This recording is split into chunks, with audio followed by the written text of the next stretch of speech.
Ananthkumar Hegde sir ಅವರು ಬರುದಿಲ್ಲ ಅಂತ ಕಾರಣಕ್ಕೆ ನಾವೆಲ್ಲ ಆಕಾಂಕ್ಷಿಗಳಾಗಿದ್ದೇ ಹೊರತು ಅನಂತಕುಮಾರ್ ಹೆಗಡೆ ಕೊಡಬೇಡಿ ಅಂತ ಹೇಳಿ ನಾವೆಲ್ಲ ಆಕಾಂಕ್ಷಿಗಳಾಗ್ಲಿಲ್ಲ, ಎಲ್ಲೂ ಆಕಾಂಕ್ಷಿಗಳಾಗ್ಲಿಲ್ಲ.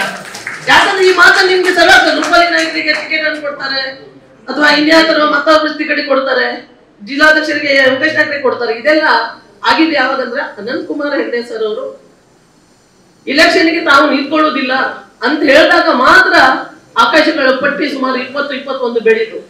ಅನಂತಕುಮಾರ್ ಹೆಗಡೆ ಸರ್ ಅವರು ಯಾವಾಗ ಬಂದು ನಮ್ಮ ಕಾರ್ಯಕರ್ತರನ್ನ ಭೇಟಿಯಾಗಿ ಅವರಲ್ಲಿ ಒಂದು ಹುಮ್ಮಸ್ಸು ಬಂತು, ನಾವೆಷ್ಟೋ ಸಲ ಅವ್ರ ಹತ್ರ ಚಂದ್ರಣ್ಣ ಕೇಳಿ ಕೃಷ್ಣನ ಹತ್ರ ಹೇಳ್ಕೊಳ್ತಾ ಇದ್ವಿ, ಸರ್ ಈಗ ಬರ್ಲಿಕ್ಕೆ ಹೇಳಿ ಅಂತ.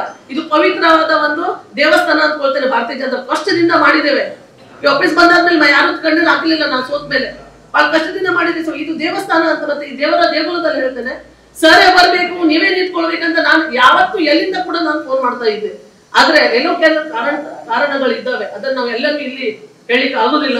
ಅಂಥದ್ರಲ್ಲಿ ಮುಂದಿನ ಈ ಒಂದು ಸಂಸದ ಚುನಾವಣೆಯಲ್ಲಿ ಅವರು ಇನ್ನೊಮ್ಮೆ ಸಲ 7ನೇ ಬಾರಿಗೆ ಅವರು ವಿನ್ ಹಾಕೊಂಡು ಇಡೀ ನಮ್ಮ ಉತ್ತರ ಕನ್ನಡ ಜಿಲ್ಲೆಗೆ ಹೆಮ್ಮೆಯನ್ನು ಕೊಡುವಂತಾಗ್ಲಿ ಅಂತ ದೇವರ ಪ್ರಾರ್ಥನೆಯನ್ನು ಮಾಡ್ಕೊಳ್ತಾ, ನಮ್ಮೆಲ್ಲ ಕಾರ್ಯಕರ್ತರು ಇವತ್ತಿನ ಸನ್ನದ್ಧರಾಗಬೇಕು. ಯಾಕಂದ್ರೆ ಮನೆ ಮನೆಗೆ ಹೋಗಿ ಕರಪತ್ರ ಕೊಡುವುದ್ರ ಮೂಲಕ ನಮ್ಮ ಮೋದಿಜಿಯವರನ್ನ ಗೆಲ್ಸೋದು, ನಮ್ಮ ಸಂಸದರನ್ನ ಗೆಲ್ಸೋದು ಅಂತ ತಾವೆಲ್ಲರೂ ಮಾಡ್ಬೇಕಂತ ವಿನಂತಿಯನ್ನು ಮಾಡ್ಕೊಳ್ತಾ, ಇಡೀ ನಮ್ಮ ಈ ಒಂದು ದೇಶದಲ್ಲಿ ಕಟ್ಟ ಕಡೆಯ ಮನುಷ್ಯನಿಗೂ ಕೂಡ, ಒಬ್ಬ ಬಡಪಾಯಿ ಕೂಡ ಆ ಯೋಜನೆ ಮುಡಿಸ್ಬೇಕಂತ ಏನು ಮೋದಿಜಿಯವರು ಯೋಜನೆಯನ್ನು ರೂಪಿಸಿದ್ದಾರೆ.